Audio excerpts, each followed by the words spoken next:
जैसा सपने में देखा बिल्कुल वैसा ही ध्यान करते समय आंखों के सामने देखा।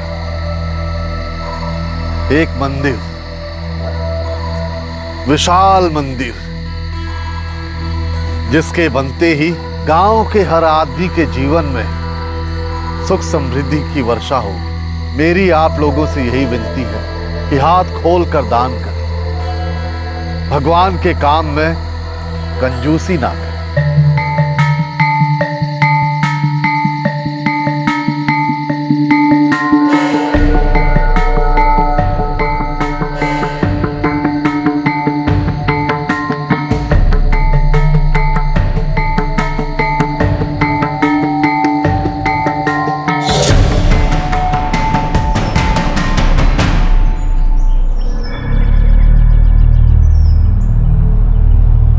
अरे गुरुजी ने कई बार कहा था कि वो अकेले होकर के तपस्या करना चाहते हैं, इसलिए पहाड़ी पर गए होंगे। पहाड़ी पर? उधर तो रोज मैं बकरियां चराने जाता हूँ, लेकिन पिछले 7 दिनों से मैंने गुरुजी को वहां नहीं देखा, और आज भी नहीं देखा। देखो, गुरुजी पर हम लोग को फालतू में शक नहीं करना चाहिए। वो कहीं ना कहीं तपस्या कर रहे हैं, और तपस्या खत्म होगी वैसे ही वापस आ जाएंगे। चलो चलो।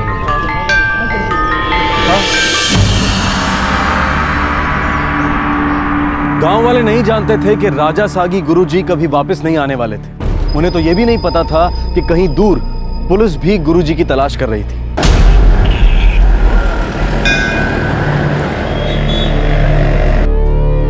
ये 3 और पहले के 3 नंबर सभी स्विच ऑफ है। सर पक्का कोई झोल है। इस गुरुजी का कुछ पता नहीं, आता कहां से जाता कहां है किसी को पता नहीं, मानो हवा में गायब हो जाता। निकम, ऐसा तो नहीं कि कोई हमारे साथ गेम खेल रहा है?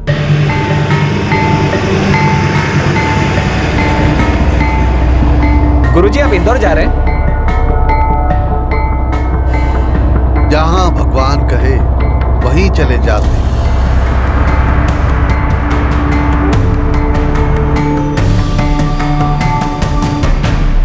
गुरुजी का कुछ पता नहीं चल रहा था। पुलिस को कुछ पता नहीं चल रहा था कि गुरुजी कहां गया है और वो कहां होगा। लेकिन पुलिस गुरुजी को क्यों तलाश रही थी?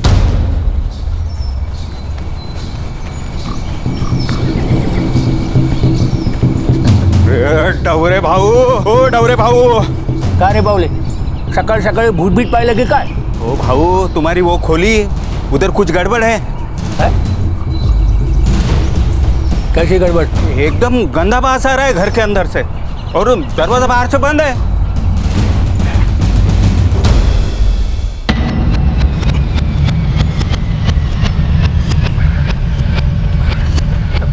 गुरुजी कहाँ है? पता नहीं, 2 दिन से किसी ने देखा नहीं उन्हें।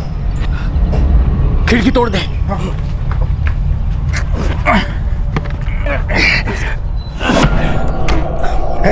तोड़ने के लिए कुछ ले गया?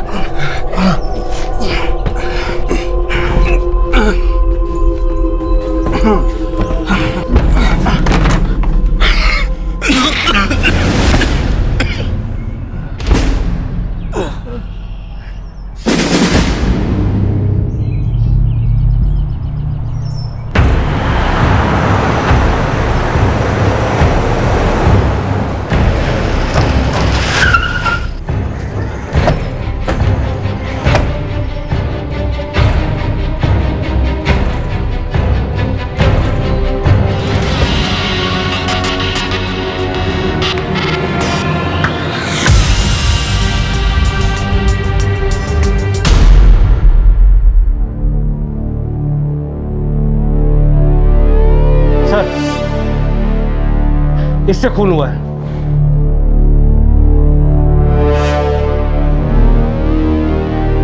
ये गुरुजी कौन है और नाम क्या है उसका? राजा सागी गुरुजी। इस वक्त कहाँ है? पता नहीं साहब, 2 दिन से किसी ने देखा नहीं उन्हें। तूने कहा तू जानता है ना इन दोनों को?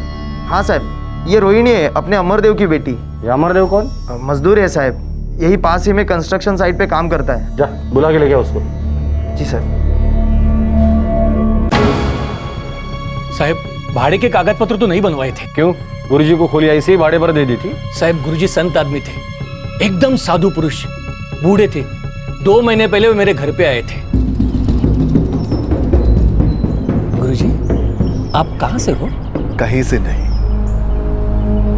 और सब जगह से भी हमारा कोई घर नहीं है। पता नहीं यहाँ कितने दिन रहूंगा, बस कुछ दिनों के लिए रहने का ठिकाना मिल जाए। यहाँ के लोगों का भला करने आया हूँ, वो करके फिर ऐसे ही लोगों की तलाश में निकल जाऊंगा जो दुखी हैं, जिन्हें मेरी जरूरत है। सर वो सच में संत आदमी थे, उन्हें यहाँ आए हुए 2 महीने हुए थे। सभी चाल वालों के साथ बहुत अच्छे से रहते थे और हम सबका हाथ देकर भविष्य भी बताते थे। वो अमरदेव है, रोहिणी के पिता।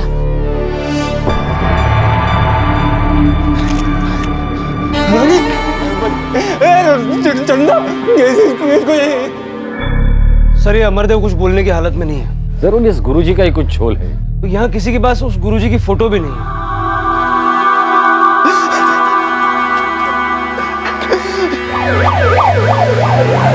एक काम करो, इस अमरदेव को पुलिस स्टेशन बुला लो और हाँ, आसपास के लोगों से पूछताछ करो। किसी न किसी को कुछ न कुछ तो जरूर पता होगा। वो गुरुजी यहाँ अचानक आया कैसे और ये सब करके गायब भी हो गया। किसी ने तो देखा सुना जरूर होगा। भगवान तुम्हारा भला करे। तो गुरुजी आप इसी गांव में रुकने वाले हैं? तुमने इस गांव का नाम क्या बताया बेटा? अंबर गांव गुरुजी। अंबर गांव? हाँ जी। यही तो वो गांव है जो हमारे सपने में आया था। भगवान ने हमसे कहा कि वो इस गांव में बसना चाहते हैं। बेटा, गांव वाले भगवान को यहाँ बसने देंगे ना? गुरुजी गांव वाले तो पागल हो जाएंगे सुन के। गुरुजी आपका नाम क्या है? जय देव, जय देव, जय देव। इनको बहुत जोर से मारा है और इस लेडी के ब्लड में भी अल्कोहल के ट्रेसेस मिले हैं। घर में भी हमें 2 बियर की बोतल और एक देसी दारू की बोतल मिली। हाथापाई के कोई निशान नहीं है। इसका मतलब इनको नींद में ही मारा गया है। और बॉडी जिस तरह से सड़ चुकी है, लाश जिस तरह से सख्त है, उसे देखकर लगता है कि इनकी मौत करीबन 48 घंटे पहले हुई होगी। आज 15 तारीख है, मतलब ये सब 12 तारीख की रात या तो 13 तारीख के सुबह हुआ होगा। 13 के सुबह सुबह ही हुआ होगा, क्योंकि दोनों के पेट में पार्शियली डाइजेस्टेड खाना मिला है। मीन्स खाना खाने के कुछ घंटों बाद। घर में भी हमें चावल और चिकन के कुछ पीसेस मिले और उस दिन के बाद से गुरुजी को भी किसी ने देखा नहीं। साहब, गुरुजी 60 साल के होंगे, लंबी सफेद दाढ़ी और आंखें ऐसी अंदर धसी हुई। हम सब लोग रोज गुरुजी को मिलने आते थे। सब लोग अपना हाथ भी दिखाते थे, लेकिन वो हाथ देखने के पैसे नहीं लेते थे। कई बार तो हम अपनी श्रद्धा से उन्हें कुछ पैसे दे जाते थे। आप लोगों के पास गुरुजी की कोई फोटो है?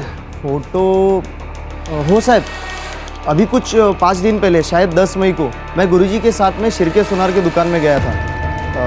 गुरुजी को कोई सोने की चेन गिरवी रखनी थी और शायद वहाँ पर CCTV कैमरा लगा है। शायद हमें वहाँ गुरुजी की फ़ोटो मिल सकती है। लेकिन गुरुजी ऐसा नहीं कर सकते, जरूर कुछ और हुआ होगा।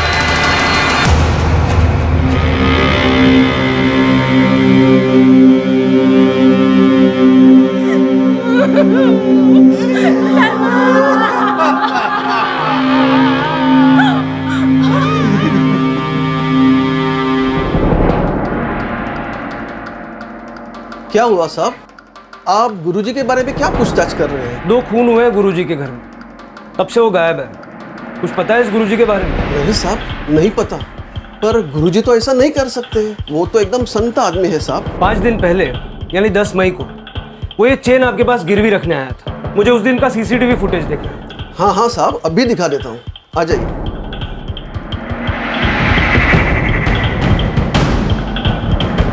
साहब यही है राजा सागी गुरुजी।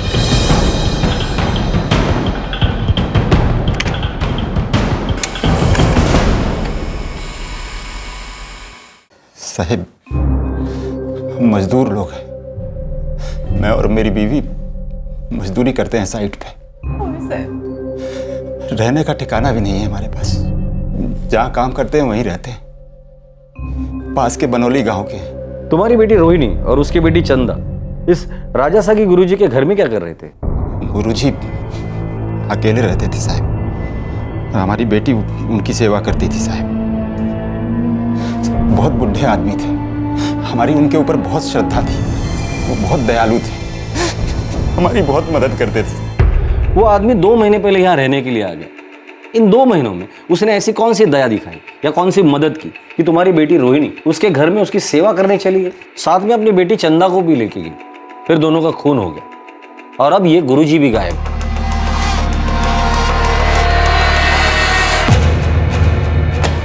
सर, इस राजासागी गुरुजी ने 5 दिन पहले शिरके ज्वेलर्स के यहाँ एक सोने की चेन गिरवी रखी थी।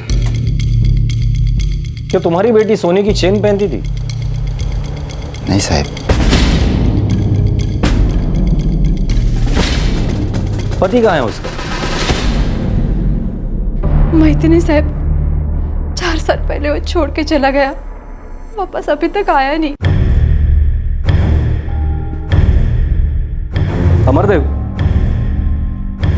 मुझे लगता है तुम हमसे कुछ छुपा रहे हो। ये गुरुजी तुम्हें मिला था कहाँ? साहिब, 1 साल पहले मिले थे। हमारे गांव बनौली में आए थे और फिर हमारे साथ ही रहते थे। वो क्या अचानक आसमान से टपका था क्या? नहीं साहब, वो अतुल लाया था। मैं उनको अतुल के घर पे ही मिला था साहब, और फिर वो मेरे साथ रहने लगे। ये बात 1 साल पहले की। फिर गुरुजी पूना चले आए जहाँ तुम काम करते हो। फिर तुम्हारी बेटी ने तय किया कि वो गुरुजी की सेवा करे, इसलिए वो उनके साथ रहने लगे, साथ में अपनी बेटी चंदा को भी लेके गई। जी साहब। इस गुरुजी का कोई नंबर है तुम्हारे पास? रिश्ता, तुम्हारे पास नंबर है ना सारे? डायरी में, घर पे। सारे मतलब? उसके कई सारे नंबर थे क्या? हाँ। मुझे वो डायरी चाहिए।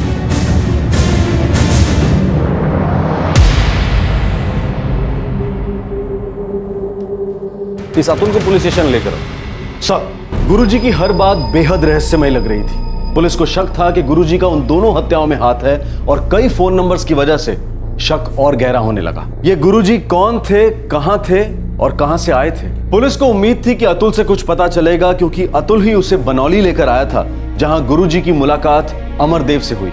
अमरदेव, जिसकी बेटी रोहिणी और नातिन चंदा का खून हो चुका था।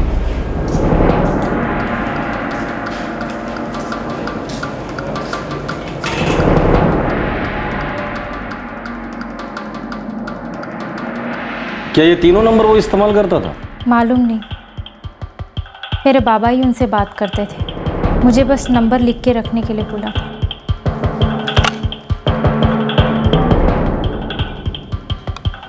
The number you have called is currently switched off.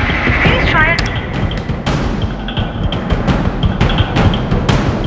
The number you have dialed is currently unavailable.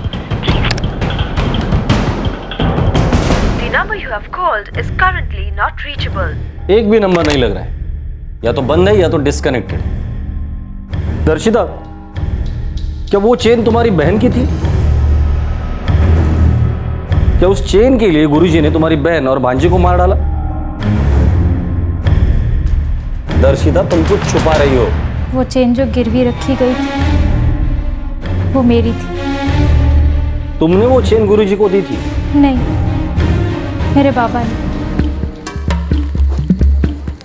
सुन दर्शिता, जरा मेरे को अपने गले की चेन दे। क्यों बाबा? अभी दे दे, थोड़े टाइम के बाद मैं दूसरी ला के दूंगा।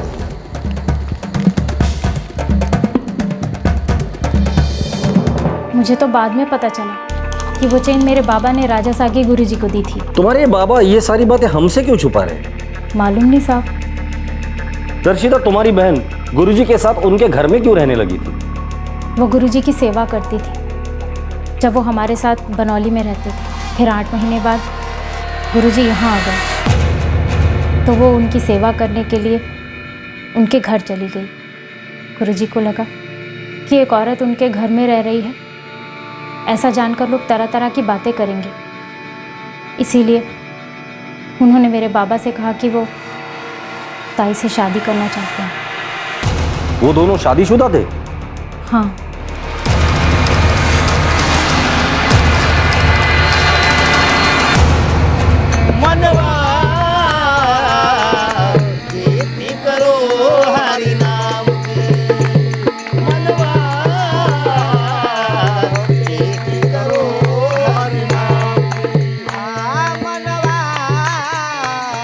जयदेव गुरुजी सच में यहाँ मंदिर बनवाने वाले हैं? जयदेव गुरुजी बोले थे उनके पास बहुत सारा जमीन है, जैसे इंदौर, बड़ौदा, सीढ़ी, हर जगह। उस सपने में हमारे गांव देखे इसलिए यहाँ आ रहे हो। अरे हमारे गांव के तो भाग खुल गए।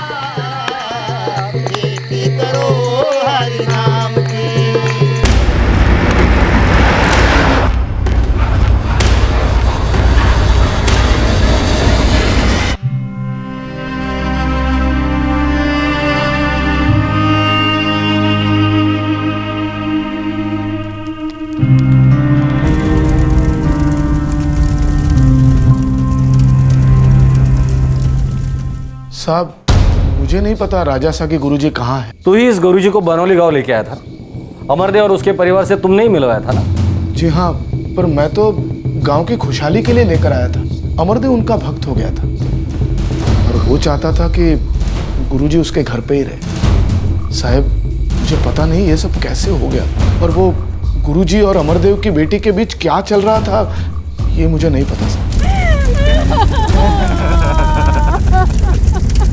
ये गुरुजी कहाँ से था और गया कहाँ है वो? पता नहीं। तुम उसे कहाँ से लाए थे? मैं एक बस में मैं उनसे मिला था।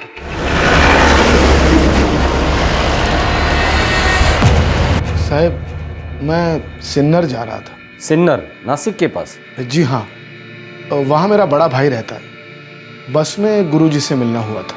बेटा मुझे पता नहीं होता कि मैं कहाँ जा रहा हूँ। जहाँ लोगों को मेरी जरूरत होती है वहाँ चला जाता हूँ। जहाँ भगवान का आदेश होता है वहाँ चला जाता हूँ। पर गुरुजी आप तो कहते हो कि आपके पास बहुत सारी जमीन है, इतनी सारी जगह है, फिर भी आप यहाँ वहाँ क्यों घूमते रहते हो? जो मेरा है वो सबका है। मेरी सारी जमीन सबकी है। लोगों का दुख दर्द मेरा है।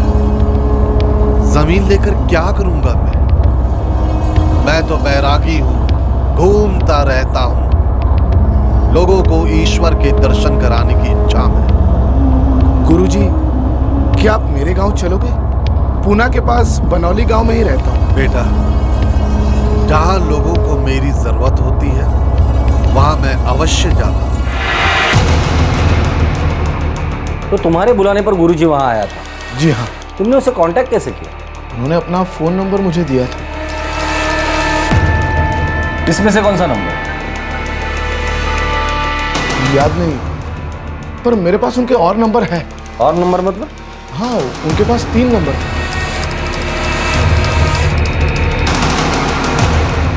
ये रहे। The number you have called is currently switched off. The number you have dialed is currently unavailable. The number you have called is currently switched off. Sir सारे नंबर स्विच ऑफ।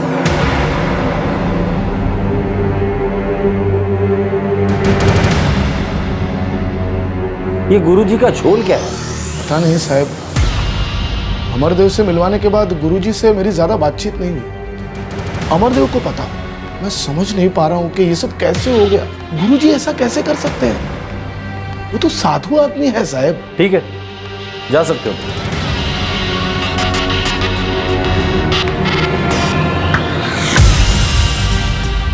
ये 3 और पहले के 3 नंबर सभी switch off है। Sir पक्का कोई झोल है। इस गुरुजी का कुछ पता नहीं, आता कहाँ से जाता कहाँ है किसी को पता नहीं, मानो हवा में गायब हो जाता है। निकम की ऐसा तो नहीं कि कोई हमारे साथ गेम खेल रहा है? सर मैं सारे नंबरों की डिटेल्स निकलवाता हूँ, पर ये अमरदेव तो हमारे साथ कोई खेल नहीं खेल रहा। मुझे भी उसी पर शक हो रहा है।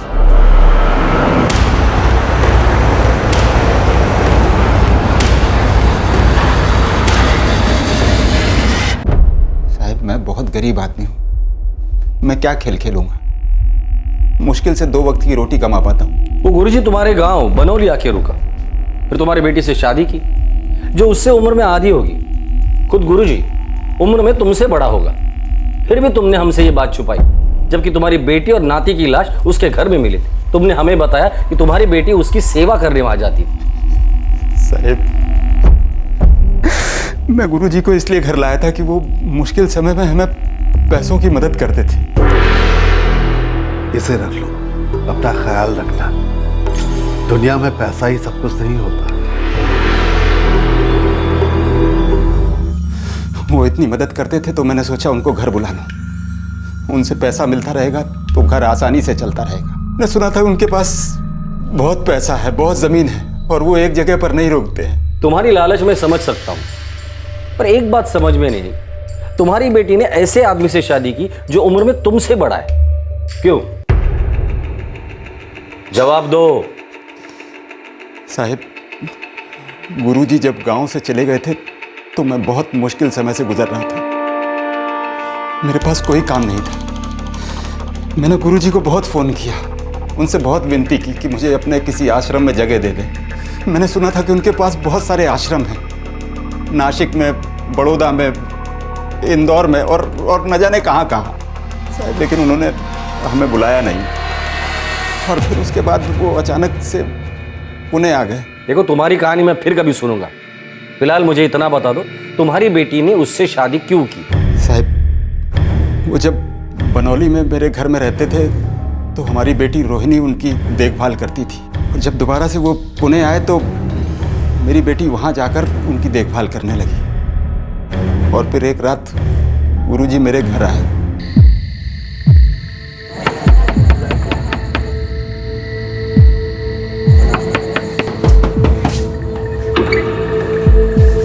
अरे गुरुजी, आप आइए, अंदर आइए। आइए गुरुजी।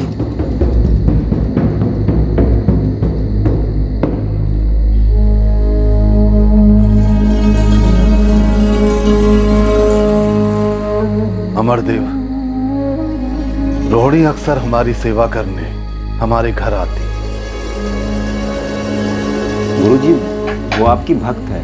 और जब वो हमारे घर आती है तब लोग तरह तरह की बातें करते हैं, हमें अच्छा नहीं लगता है। गुरुजी, मैं कुछ समझा नहीं। रोहिणी लंबे समय से हमारी सेवा कर रही है, इसीलिए हम उससे शादी करना चाहते हैं।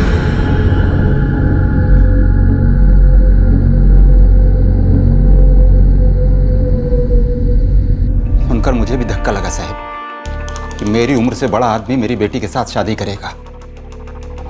लेकिन फिर मैंने अपनी बेटी रोहिणी से पूछा तो उसने हाँ कर दी। मुझे समझ में नहीं आ रहा था कि क्या करूं, और फिर साहब मैंने भी हाँ कर दी। अमरदेव, कहीं तुम फिर से झूठ तो नहीं बोल रहे? जैसा बताया है एकदम वैसा ही हुआ था साहब। गुरुजी ने तुम्हारी छोटी बेटी दर्शिता की चेन गिरवी रखी और तुमने हमसे झूठ बोला था। अब इसके पीछे क्या कहानी बताने वाले हो?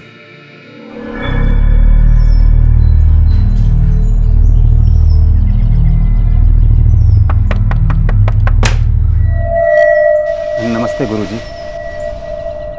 अमरदेव, पैसा तो मेरे पास भी नहीं है। गुरुजी, बहुत मुश्किल हालात से गुजर रहा हूँ, कुछ मदद कर दीजिए। मैंने कहा ना, मेरे पास तुम्हें देने को कुछ भी नहीं है। ऐसा मत कीजिए, आप तो बहुत बड़े आदमी हैं, आपके पास किस चीज की कमी है? अमरदेव, तुमको भी पैसा चाहिए और मुझको भी। मेरे पास मेरे भक्तों को फोन करने के लिए फोन में रिचार्ज कराने के लिए पैसे भी नहीं है। अब उनसे फोन करूंगा तभी कुछ होगा। दर्शिता के गले में एक सोने की चेन है, तुम उसे ले आओ, मैं उसे गिरवी रख दूंगा। जो भी पैसा आएगा आधा तुम रख लेना, आधा मैं। जैसे ही मेरे भक्तों का पैसा आ जाएगा मैं उसे छुड़ा लूंगा। मैंने गुरुजी की मदद से चेन गिरवी रखी थी और आधा पैसा तुमने रख लिया। ये नाटक क्या है? कौन है ये गुरुजी? राजा सागी गुरुजी।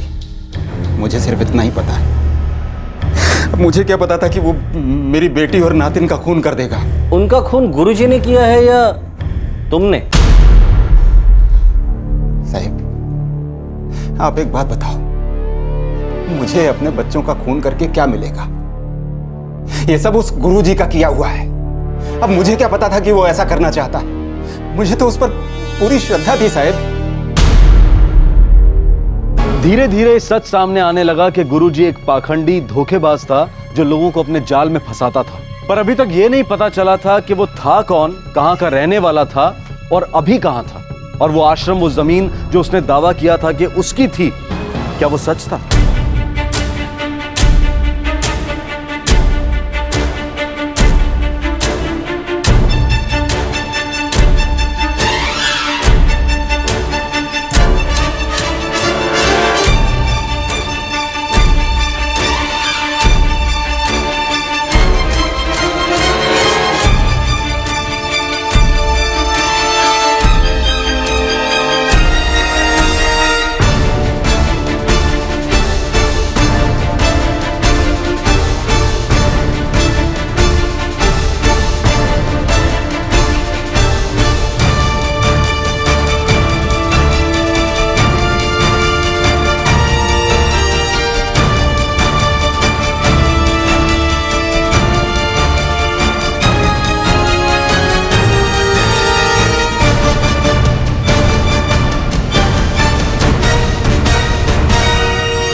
सर ये गुरुजी तो एक नंबर का फ्रॉड लग रहा है। बड़ोदरा, नासिक, इंदौर सब जगह पता करवाया, ना ही इसका कोई आश्रम है और ना ही इसको कोई जानता है। और वो 6 फोन नंबर्स सबके सब अलग अलग नाम से लिए गए थे। पहला सिम था विजय भांगे का, जो कोल्हापुर का है। दूसरा सिम था मुंबई के पास विरार के रहने वाले उदित मांद्रे के नाम। तीसरा सिम था रमेश शर्मा के नाम पर, जो भोपाल का रहने वाला। चौथा सिम था योगेश भाटे, नासिक। पांचवा विजेंद्र विश्वास, इंदौर। और छठा था पीके नारायण, बेंगलोर।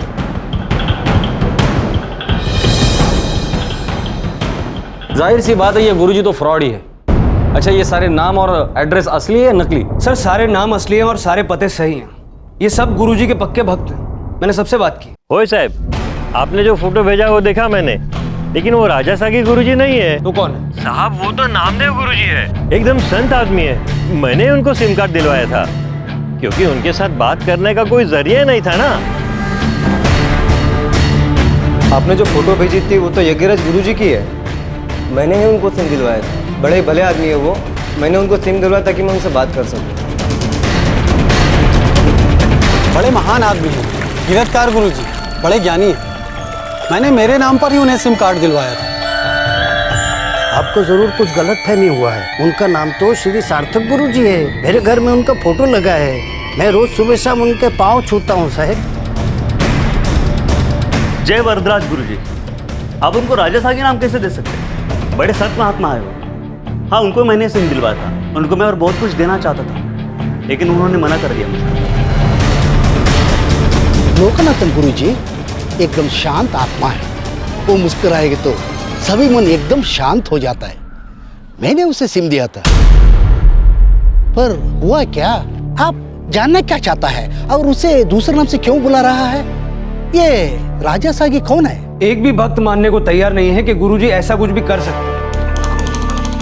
हर जगह नया नाम, वरदराज, लोकनाथन, नामदेव, यज्ञराज, श्री सार्थक, कीर्तकारी, और न जाने इसके कितने नाम होंगे और कितनों को बेवकूफ बनाया होगा। और अब न जाने किस नाम से रह रहा होगा और किस किस को बेवकूफ बना रहा होगा।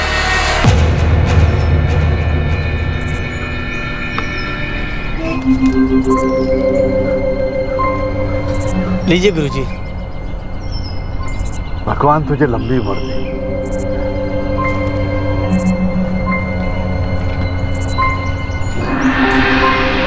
बेटा, मेरा छोटा सा काम करोगे?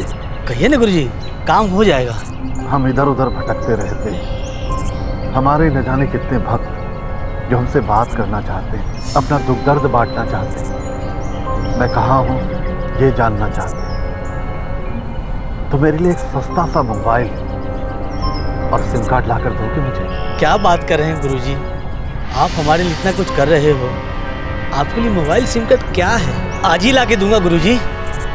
भगवान तुझे सुखी करे।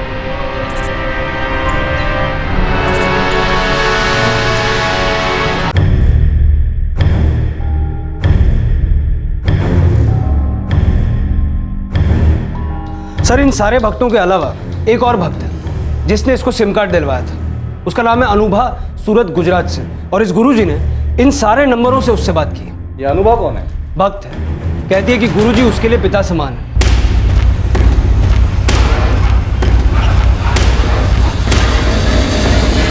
हाँ हाँ, मैं जानती हूँ उन्हें। मेरे तो पिता समान है। पर आपको किसी ने गलत नाम बताया उनका। उनका नाम तो उग्रेश्वर गुरुजी है। पर आपको क्या जानना है उनके बारे में? पिता जैसा है वो, इसीलिए मैंने उसे कुछ ज्यादा बताया नहीं। ये गुरुजी इससे बराबर कांटेक्ट में था। निकम, मुझे लगता है मैं सूरत जाना चाहिए।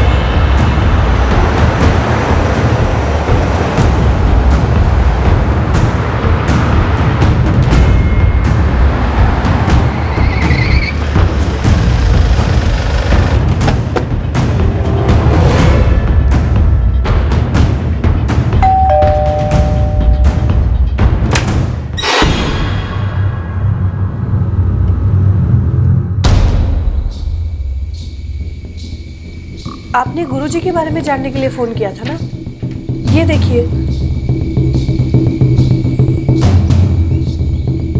आपको जरूर कुछ गलतफहमी हुई है। ये उग्रेश्वर गुरुजी हैं। जो आपके पिता समान है। जी हाँ, पिछले 6 सालों से, जब से मैं उनसे यहाँ सूरत में मिली तब से। सूरत में कहाँ मिली थी आप उनसे? जी यही एक मंदिर है, बस वहीं पर।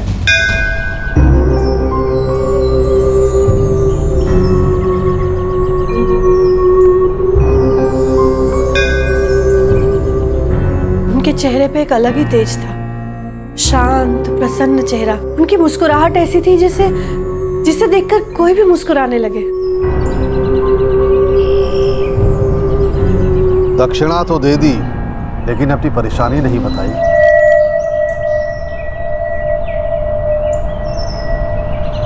जब तक तेरे चेहरे पे खुशी ना देख लो, मैं ये दक्षिणा नहीं ले सकता। मुझे और मेरे बारे में कुछ भी जाने बिना गुरुजी को पता चल गया कि मैं किसी परेशानी में हूँ। 100 में से 80 लोग मंदिर में इसलिए जाते हैं क्योंकि वो परेशान होते हैं। और ये जानने के लिए किसी रॉकेट साइंस की जरूरत नहीं है कि आप किसी न किसी प्रॉब्लम से गुजर रही हैं। आप कहना क्या चाहते हैं? उग्रेश्वर गुरुजी ढोंगी है? पूरे 6 साल से जानती हूँ उन्हें। उनसे पूछे बिना आज तक मैंने कोई नया काम शुरू नहीं किया। अच्छा लगा सुनकर। एक बार फोन लगा दीजिए ना उन्हें। वो बैरागी आदमी है, आज यहाँ तो कल वहाँ, हर जगह खुशियाँ बांटते फिरते हैं वो। चलो मान लिया, एक बार फोन तो लगा लीजिए। हम भी तो उनसे आशीर्वाद ही तो लेना चाहते हैं। मेरी उनसे 2 महीने से बात नहीं हुई है, कहीं यात्रा पर गए होंगे। उनके पास कोई फोन नहीं होता। भक्त उन्हें कोई फोन दे देता है तो उसी से बात कर लेते हैं और दोबारा उसे इस्तेमाल नहीं करते। ये क्या है? एक औरत और उसकी बेटी की बड़ी बेरहमी से हत्या की गई थी और आपके उग्रेश्वर गुरुजी इसमें शामिल है। ये नहीं हो सकता। उग्रेश्वर गुरुजी संत आदमी है। संत गुरुजी जिसके इतने नाम है कि नाम याद रखना मुश्किल हो जाता है। राजा सागी, वरदराज, लोकनाथ, नामदेव, योगराज, श्री सार्थक, किरीटकारी और आपके हिसाब से उग्रेश्वर गुरुजी। अनुभा जी, हम समझ सकते कि कैसे इसने आपको झांसे में लिया होगा, लेकिन अच्छा ये होगा कि आज के बाद आपके उग्रेश्वर गुरुजी अगर आपको कांटेक्ट करें या आपका उनसे कांटेक्ट हो जाए तो सबसे पहले आप हमें खबर करें।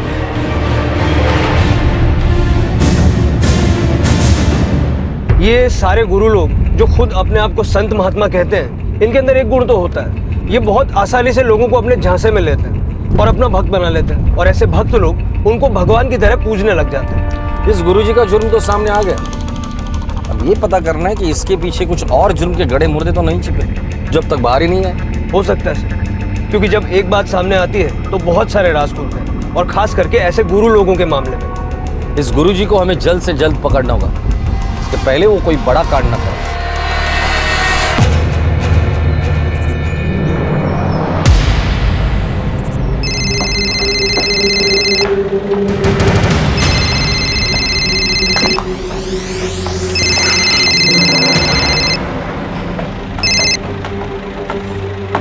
हेलो, जय हो अमरदेव। गुरुजी आप हो किधर? कहीं भी नहीं, और सब जगह। रोहिणी और चंदा कैसे? गुरुजी आपने ऐसा क्यों किया? मैंने क्या किया? मैंने तो सिर्फ ये जानने के लिए फोन किया कि वो लोग कैसे हैं। गुरुजी आपने मेरी बेटी और नातिन का खून किया है। पागल हो गए हो क्या? या ये तुम्हारा कोई नया नाटक है? मुझे फंसाना चाहते हो? क्या किया तुमने उनका? मार डाला? गुरुजी आप हो किधर? Hello hello. The number you have called is currently switched off. Currently switched off.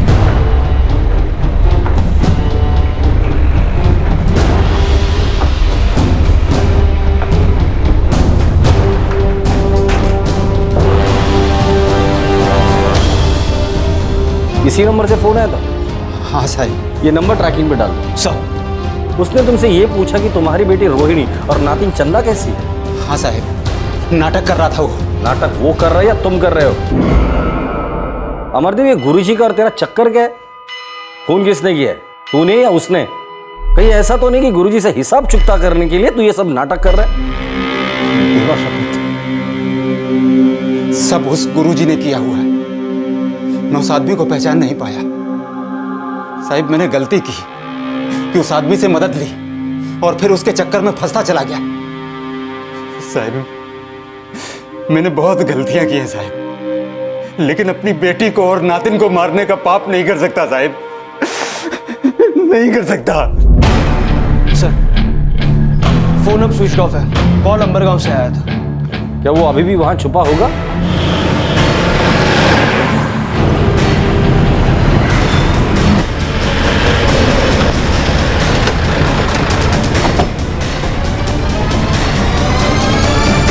आप लोगों ने इसे कहीं देखा है? ये तो जयदेव गुरुजी का फोटो है। हम सब इन्हीं के लिए तो आए हुए हैं। ये मिलेंगे कहाँ? ये अभी तक तो आए नहीं है। हम सभी लोग इसी बात को लेकर चिंतित हैं। क्या मंदिर बनवाने के नाम पर उन्होंने आप लोगों से कोई पैसे लिए थे? हाँ साहब, गुरुजी बोले थे कि उन्होंने सपने में मंदिर देखा था और वही मंदिर गांव में बनवाना चाहते हैं। कोई सपना वपना नहीं देखा था उसने। अपना सपना तुम लोगों को बेचकर पैसे लेकर भाग गया है वो। मिलेगा कहाँ? क्या हुआ साहब, आप हमारे गुरुजी को क्यों ढूंढ रहे हो? 2 औरतों का मर्डर किया है उसने। उसी सिलसिले में उससे पूछताछ करनी है। नहीं साहब, आपको गलतफहमी हो गई है। जानकारी देने के लिए धन्यवाद। आप लोग सिर्फ इतना बता दीजिए गुरुजी मिलेगा कहाँ। उनसे मिलकर ही मैं मेरी गलतफहमी दूर कर लूंगा। पता नहीं साहब, सुबह कीर्तन करने के लिए बुलाए थे लेकिन अब तक नहीं आया वो। और जहां तक मुझे पता है वो आएगा भी नहीं।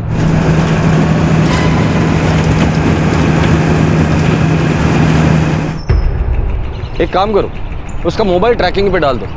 हो सकता है अभी तक उसने सिम कार्ड निकाल कर फेंक भी दिया हो, और कोशिश करने में क्या जाता है। सर, ये आदमी हर जगह एक ही सपना बेचता है, एक ही तरीके से लोगों को अपने जाल में फांसता है। हर बार नया गांव, नए लोग, और इसको हर बार एक नया शिकार मिल भी जाता है। निकम, इस दुनिया में ऐसे लोगों की कमी नहीं है जो अपने फायदे के लिए कुछ भी कर सकते हैं, फिर चाहे वो आम इंसान हो या कोई फ्रॉड गुरुजी। किसी को भी भगवान बना लेते हैं। सर, अंबरगांव, वहां से नंदुरबार, फिर अकोला, बीच बीच में मोबाइल ऑन करता है फिर ऑफ कर देता है। अभी तक इसने कोई कॉल नहीं किया है, लेकिन लग रहा है कि ये लगातार ट्रैवलिंग में है। हो सकता है इन सारी जगहों पर इसने लोगों को पहले से ही फंसाया था, इसलिए वो रुक नहीं रहा है। लेकिन फिर भी इन सारी जगहों पे तुम नजर रखो, तो किसी नए शिकार की तलाश में हो और कोई ना कोई निशान तो जरूर पीछे छोड़ेगा। सब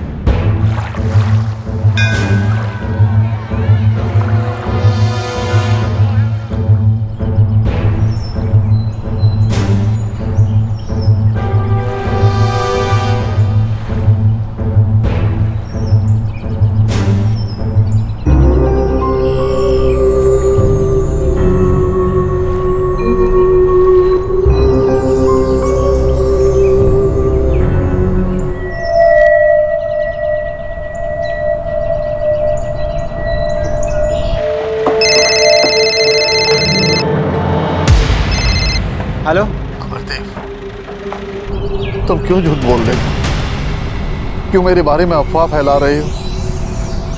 रोहिणी और चंदा कहाँ है? तूने उन दोनों का खून किया है और फिर भाग गया तू। देखता हूँ कब तक भागकर बचेगा। पुलिस एक ना एक दिन तुझे पकड़ ही लेगी। तूने 2 मासूमों की जान ली है, तू बचेगा नहीं।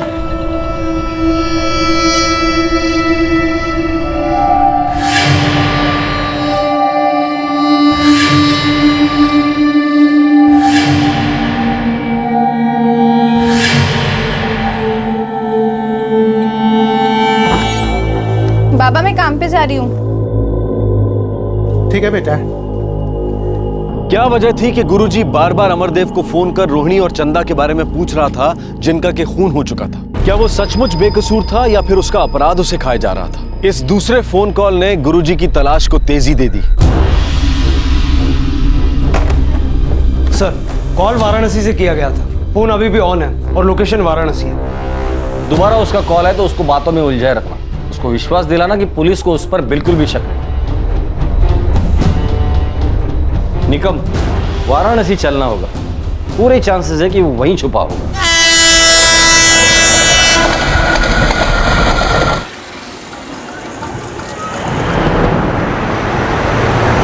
अगर वो गुरुजी वाराणसी में है तो जाहिर है किसी नए नाम से घूम रहा होगा, जो कि मैं पता नहीं। सर, उसका फोन स्विच ऑफ आ रहा है, लेकिन जब आखिरी बार लोकेशन चेक किया था तो वाराणसी ही था। तो साधु बनकर घूमता है।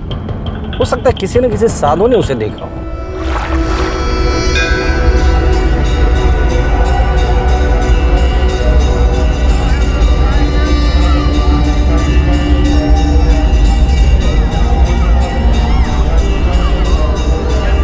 उम्र 60 के आसपास होगी। प्रभु, विश्रामालय में देखिए, कल मैंने उधर ही देखा है।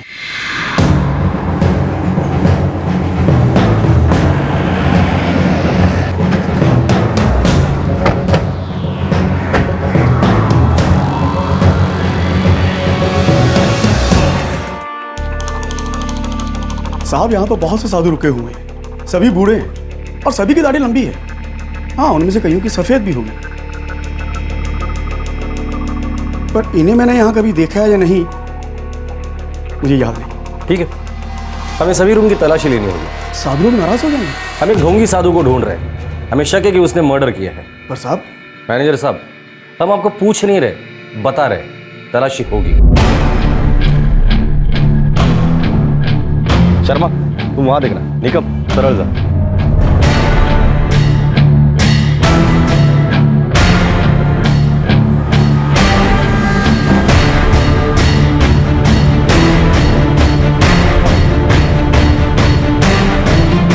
माफ करना बाबा।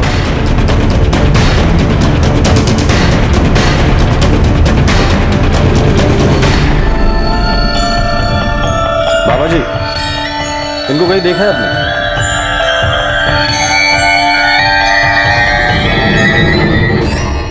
कहीं ऐसा तो नहीं कि यहाँ से निकल कर कहीं और चला गया हो सकता है सर। हमें कुछ और लोगों से पूछताछ करनी चाहिए।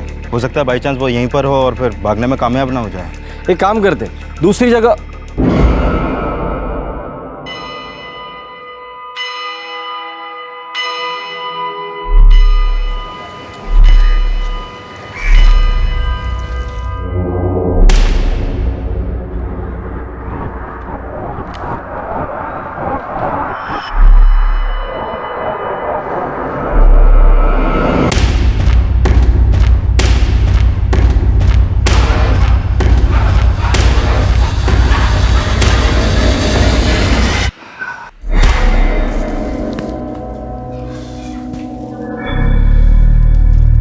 आओ बेटा, बोलो क्या चाहिए? फिलहाल तो तुम्हें हमारे साथ चलना होगा।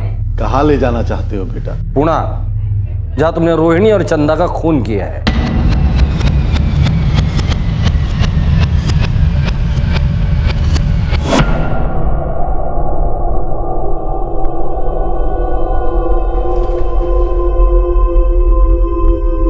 जल्दी से डॉक्टर के पास लेके चलो।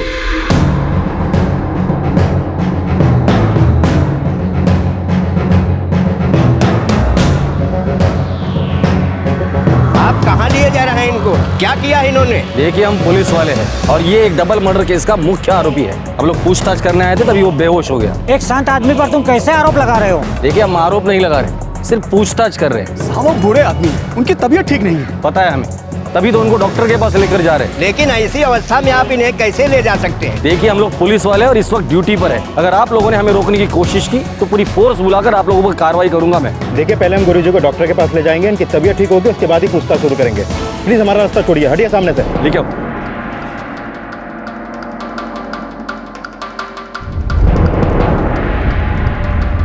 डर गया होगा।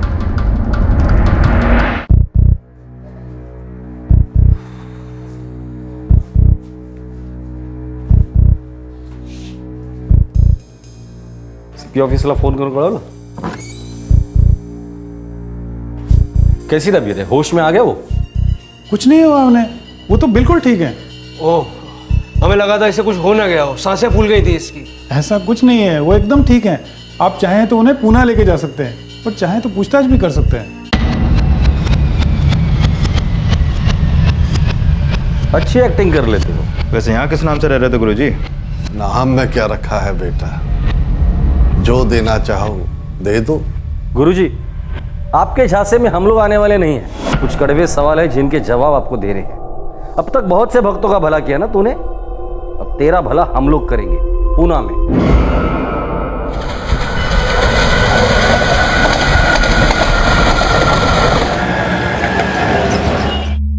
राजा सागी गुरुजी उर्फ वरदराज गुरुजी उर्फ नामदेव गुरुजी उर्फ पता नहीं कितने नाम है तुम्हारे। रोहिणी और चंदा को क्यों मारा? ये क्या हो गया तुम लोगों को? मैं एक संत आदमी हूं, शांति से रहता हूं, भला मैं क्यों किसी की हत्या करूंगा? अबे 60 साल के बुढ़े, एक नंबर का फ्रॉड और ढोंगी आदमी है तू। और मैं दावे के साथ कह सकता हूं रोहिणी और चंदा का खून भी तूने ही किया। अच्छा यही होगा कि सब कुछ सच सच बता दे। कौन है तू, कहां से आया है और रोहिणी और चंदा को क्यों मारा? सब कुछ सच सच बता दे, वरना मैं मेरी तरीके से तेरा मुंह खोल दूंगा। एक बूढ़े आदमी को परेशान कर रहे हो तुम। भगवान तुम्हें कभी माफ नहीं करेगा, तुम्हें कभी शांति नहीं मिलेगी। चलेगा, मुझे शांति नहीं मिलेगी तो भी चलेगा। जो मुझे चाहिए वो बता दे। कौन है तू, कहां से आया है, और रोहिणी और चंदा को क्यों मारा?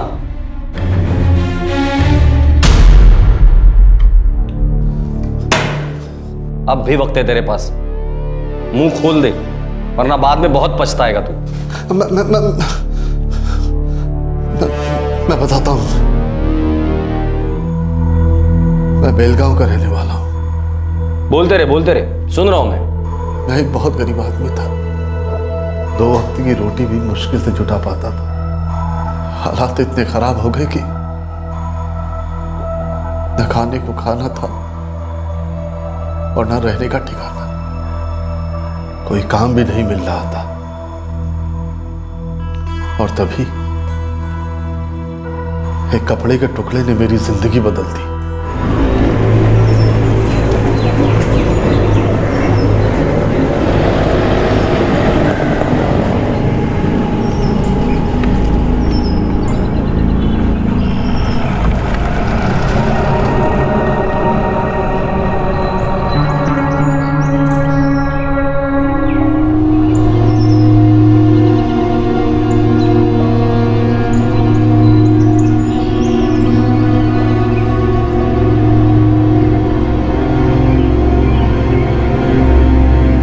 सोने की कोई जगह नहीं थी। मैं सड़कों पे ही सो जाता था। आते जाते लोग भिखारी समझकर पैसे फेंक जाते थे। उन्हीं पैसों से कुछ खा लेता था और भीख भी मांग लेता था। एक रात बहुत ठंड थी।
अच्छा, तू समझ गया था कि लोग तुझे अब साधु मानने लगे, और तू ये भी समझ गया था कि साधु बनकर रहने में ही तेरा फायदा है। हो सकता है मुझे सिद्धि प्राप्त हो गई। हो सकता है मैंने वो सातों चक्र देख लिए। मतलब तू लोगों के साथ साथ खुद को भी बेवकूफ बना रहा था। मुझे लगता है मैंने वो सातों चक्र देखे थे, जैसा उस साधु महाराज ने बताया था। कौन सा साधु, कहां मिला था तुम्हें?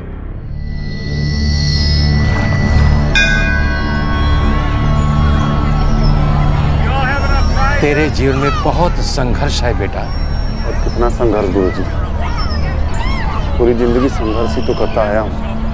खाने के लिए, सोने के लिए, जीने के लिए, कुछ और किया ही नहीं मैंने गुरुजी। थक गया हूँ ऐसी जिंदगी से गुरुजी। चक्रों का दर्शन कर लो बेटा, 7 चक्रों का दर्शन। इन चक्रों के दर्शन करते ही तुम सिद्ध पुरुष बन जाओगे और तुम्हारा सारा संघर्ष समाप्त हो जाएगा। मैं ये 7 चक्र कैसे देख पाऊंगा गुरुजी? इतना आसान नहीं है बेटा। वो इंसान ही तुम्हें 7 चक्रों का दर्शन करा सकता है जिसकी मृत्यु हो चुकी है। तूने 7 चक्र देखने के लिए रोहिणी और चंदा को मार डाला? नहीं, ये 20 साल पुरानी बात है जो साधु महाराज ने मुझे बताई थी। तूने बताया तू बेलगांव से, तो नासिक में क्या कर रहा था? जब तक मुझे सिद्धि प्राप्त नहीं हुई थी, मैं काम की तलाश में यहाँ वहाँ भटकता रहता था।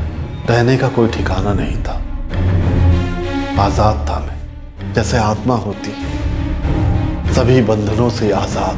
तुम्हारा असली नाम क्या है? नाम में क्या रखा है? आत्मा का कोई नाम नहीं होता, वो बिल्कुल साफ होती है। मल्लिकार्जुन, मल्लिकार्जुन मुदिराज। ये आदमी इतने आसानी से सच बोलने वाला नहीं है। इसने जरूर किसी घटिया मकसद से औरत को और बच्ची को मारा होगा। मुझे शक है इसने पहले भी कुछ न कुछ तो कांड जरूर किया होगा। बेलगांव का रहने वाला है मल्लिकार्जुन मुदिराज। एक काम करो, बेलगांव पुलिस से इसके बारे में पूछताछ करो। सर, गुरुजी किसी भी सवाल का सीधा जवाब नहीं दे रहा था और पुलिस जानती थी कि वो कहानियां बना रहा है। जैसे उसने अलग अलग जगहों पर अब तक लोगों को बेवकूफ बनाया था, वैसे ही वो अब पुलिस को बनाने की कोशिश कर रहा था। तहकीकात के पहले दौर में एक नाम सामने आया और गुरुजी का कहना था कि वही उसका असली नाम है। क्या वो नाम असली था? क्या इस असली नाम के साथ भी कोई जुर्म जुड़ा था? पिछले 30 साल का रिकॉर्ड चेक किया, मल्लिकार्जुन मुदिराज के नाम का कोई रिकॉर्ड नहीं है। साहब, मैंने म्युनिसिपल ऑफिस में पता किया तो कोई एक चंद्रबाबू मुदिराज से बात हुई। इन दोनों के बीच में कोई कनेक्शन है? हाँ साहब, मैं मल्लिकार्जुन को जानता हूँ। कौन है वो? मेरा चचेरा भाई है साहब। क्यों साहब, क्या हुआ? नहीं, कुछ नहीं। बताइए ना साहब, कहाँ है वो? ये चंद्रा बाबू रहता कहाँ है? यही पास में, उसका एड्रेस है मेरे पास।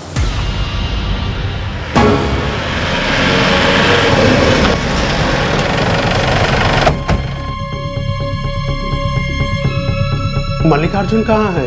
हमारी हिरासत में है। किया क्या उसने? वो साधु बन गया है। एक डबल मर्डर के सिलसिले में उससे पूछताछ जारी है।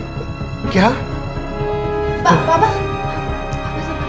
अच्छा, ये मल्लिकार्जुन यहाँ से गया कब था और साधु बाबा कैसे बना? पता नहीं साहब, आखिरी बार मैंने उसे अक्टूबर 1993 में देखा था।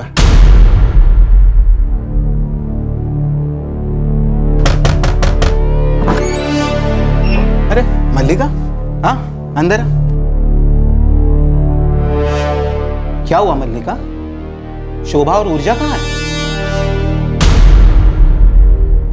बेटा राशि, तुम्हारी अम्मा कहाँ है? ऊर्जा कहाँ है? चंद्रा, कुछ मत पूछो, दोनों कहीं चली गई है। मेरे पास कुछ नहीं है। राशि को बड़ा करना मेरे बस में नहीं है। क्या तुम मुझ पर एक एहसान करोगे?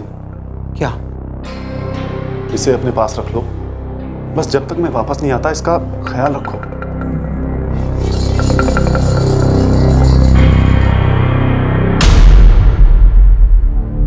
मल्लिकार्जुन कभी वापस ही नहीं आया। अब वो ऐसा दिखता है। काफी बूढ़ा हो गया है। उसकी पत्नी शोभा और बेटी ऊर्जा का क्या हुआ?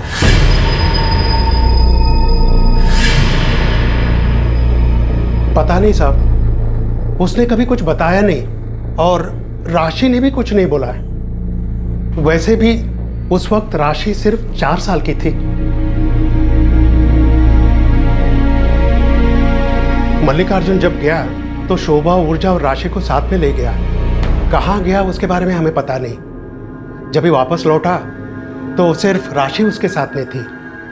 शोभा, ऊर्जा के बारे में कोई खबर ही नहीं मिली। क्या वो नासिक उनके साथ गया था? पता नहीं साहब। मुझे इस फोटो की जरूरत पड़ेगी। जी।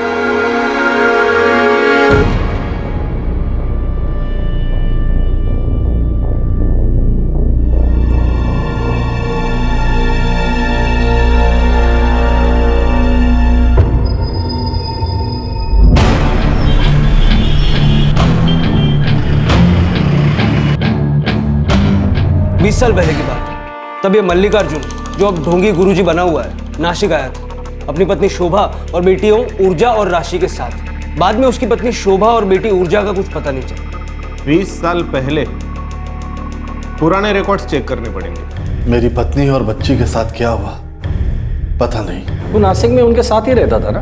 हाँ, वो मेरे साथ रहते थे, पर कहाँ चले गए पता नहीं। देख, झूठ बोलना बंद कर दे।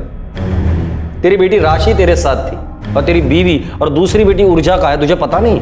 यही सच है। मेरी पत्नी मेरी बड़ी बेटी को लेकर कहाँ चले गई पता नहीं। सर, एक केस है 20 साल पहले का, जो अभी तक अनसॉल्व्ड है। क्या केस? क्या शोभा और ऊर्जा, ये 2 नाम इसमें शामिल हैं? जी हाँ सर। शोभा उम्र 30, ऊर्जा उम्र 5। दोनों की लाश गायत्री लॉज में मिली थी, मर्डर हुआ था। एक मिनट, ये शोभा है? ये उस वारदात की जगह का पंचनामा है। गायत्री लॉज के मैनेजर को इन दोनों की लाशें 27 अक्टूबर 1993 की सुबह मिली थी। अक्टूबर 1993, ये वही समय है जब मल्लिकार्जुन अपनी बेटी राशि को लेकर अपने चचेरे भाई चंद्रा बाबू से मिलने बेलगाम गया था। ओ गॉड, क्या हुआ सर? जरा ये पढ़ो।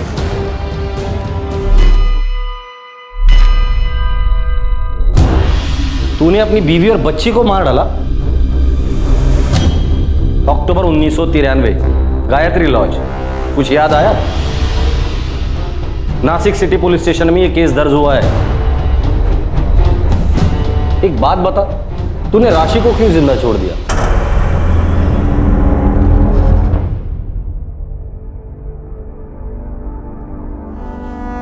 क्या कहूँ बच्चों को, बच्चे खाना मांग रहे हैं। मैं क्या बोलूं शोभा, तुम तो मेरी हालत जानती हो। कहानी सुना के सुला दो उनको। मेरे पास पैसे नहीं है, कल लॉज का भाड़ा भी भरना है, पता नहीं वो कैसे दूंगा।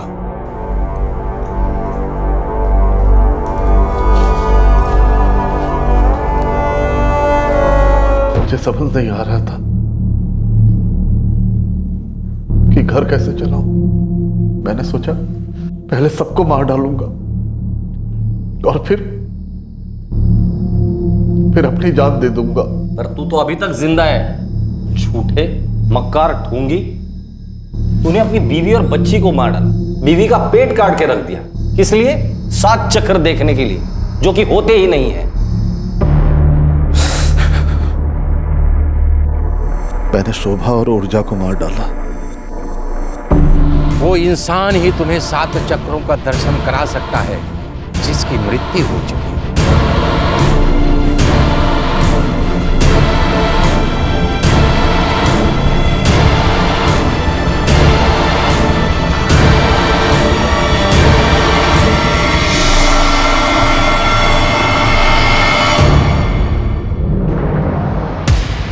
कमीना इंसान है तू।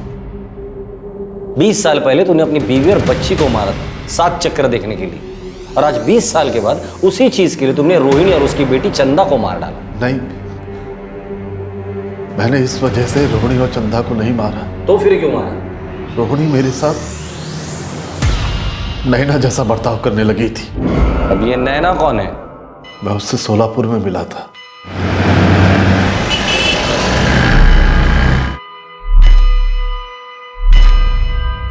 अगर परसों तक तुमने मुझे अपनी सारी जमीन और अपने आश्रमों का आधा हिस्सा नहीं दिया और उनके सारे पेपर्स कानूनी नहीं बनाए, तो मैं तुम्हारा सारा कच्चा चिट्ठा पुलिस के सामने खोल दूंगी।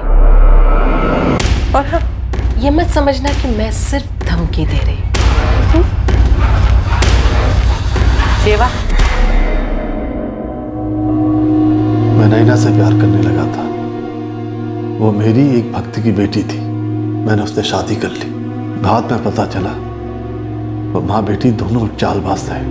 नैना पहले भी कई शादियां कर चुकी थी और ऐसे ही अपने पतियों को लूटा करती थी। मतलब चोर को महाचोर मिल गया था। वो मुझसे पैसा चाहती थी, जमीन और आश्रम का आधा हिस्सा भी, जो कि तुम्हारे पास था ही नहीं।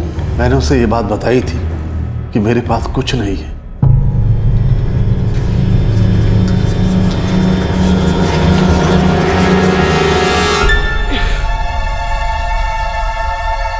मुझे बेवकूफ समझने की कोशिश मत करना। जब से तुम सोलापुर आए हो, तुमने सबको यही बताया है कि तुम्हारी अलग अलग जगहों पे जमीन और बहुत सारे आश्रम है। नैना, मैंने झूठ बोला था।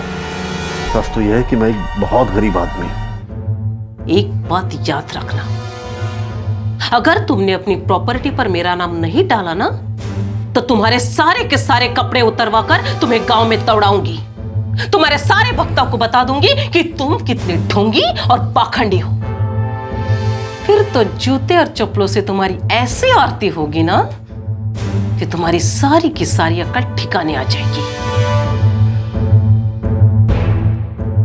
मैंने रोहिणी से शादी की, मैं उससे प्यार करने लगा था।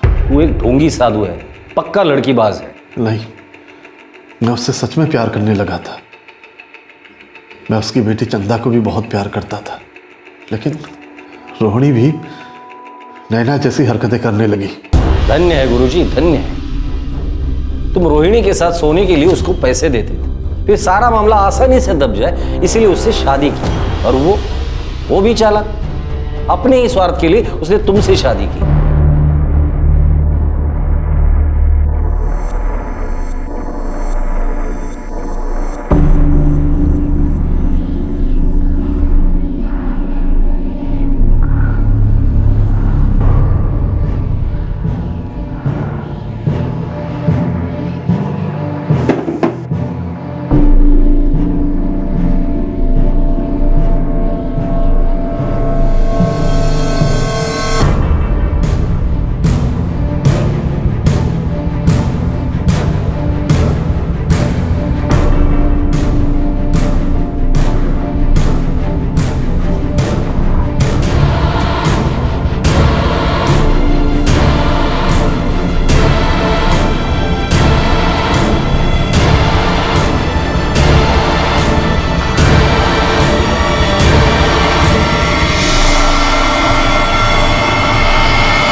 और नैना, उसे भी मार डाला?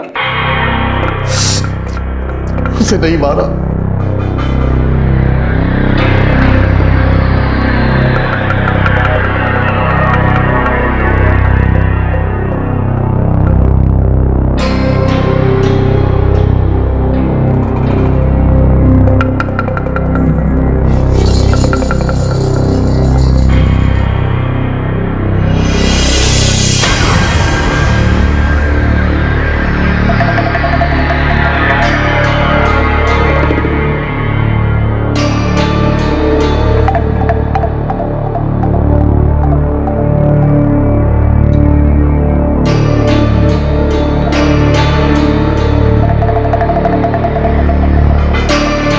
मैंने नैना को नहीं मारा, मैं वहां से भाग आया था।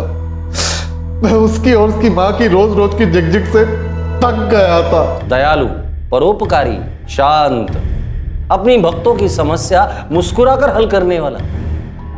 अबे तू तो जानवरों से भी बदतर है।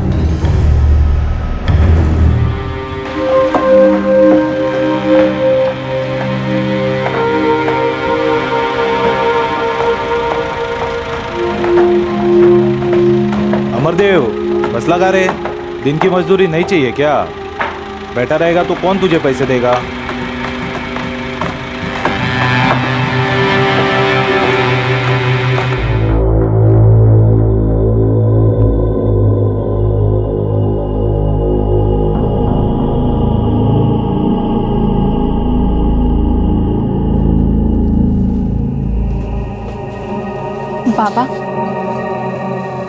पापा मैं बहुत छोटी थी, मुझे तो ठीक से कुछ याद भी नहीं है।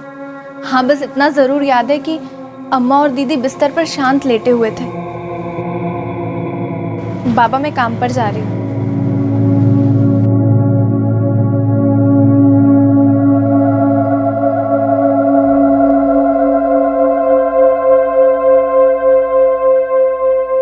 मल्लिका अर्जुन मुदिराज फिलहाल न्यायिक हिरासत में है।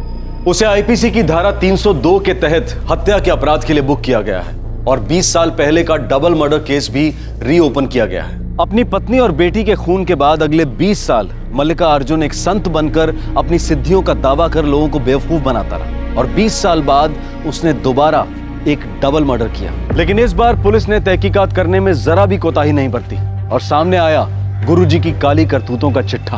अजीब बात यह है कि अलग अलग नामों से लोगों को बेवकूफ बनाने वाले इस गुरुजी की सच्चाई जब सामने आई तो उसके भक्तों में से कोई भी ये मानने को तैयार नहीं था कि वो गुरुजी नहीं बल्कि एक फ्रॉड है। सभी उसके दयालु होने, उसके भले इंसान होने की दुहाई दे रहे थे। मल्लिका अर्जुन उसके अपने शब्दों में गरीब आदमी था और उसे एक साधु ने सिद्धि प्राप्त करने के लिए एक मृत शरीर में 7 चक्र देखने की सलाह दी हम ये कतई नहीं कह रहे कि हर साधु एक फ्रॉड है, हर किसी को एक ही रंग में रंगना बिल्कुल गलत होगा, पर हम ये जरूर कहना चाहेंगे कि हर इंसान मुश्किल समय में, दुख के, तकलीफ के, संघर्ष के दौर में, पैसे की, कामयाबी की तलाश में, वक्त और हालात से ऊपर उठने की कोशिश में कहीं कोई सहारा ढूंढता है, इलाज ढूंढता है। और ऐसी ही परिस्थितियां हम में से कई लोगों को दिव्य शक्तियों का सहारा लेने के लिए मजबूर कर देती हैं। ऐसे लोग उनके शिकार हो जाते हैं जो चील की तरह नजर गड़ाए होते हैं, अपनी दैवीय ताकतों का दावा करते हैं और मजबूरों की मजबूरियों का फायदा उठाते हैं। अलग अलग किस्म के होम हवन, चमत्कार कर देने वाला पत्थर, दान करो तो पाप से मुक्ति, भूखे को खाना खिलाओ तो कर्मों के अकाउंट में इजाफा और किस्मत बदलने के नुस्खे देने वाले नीम हकीमों की कमी थोड़ी है इस दुनिया में। आपसे फिर मुलाकात होगी क्राइम पेट्रोल दस्तक में एक और नए केस के साथ। तब तक अपना ख्याल रखें, सुरक्षित रहें और याद रखें, मुसीबत के समय अपने परिवार, अपने दोस्तों, अपने प्रियजनों और अपनी अंदरूनी शक्ति पर ज्यादा विश्वास रखें। जय। इस तरह के और भी एपिसोड देखने के लिए हमारे चैनल को सब्सक्राइब करें और बेल आइकन दबाना ना भूलें।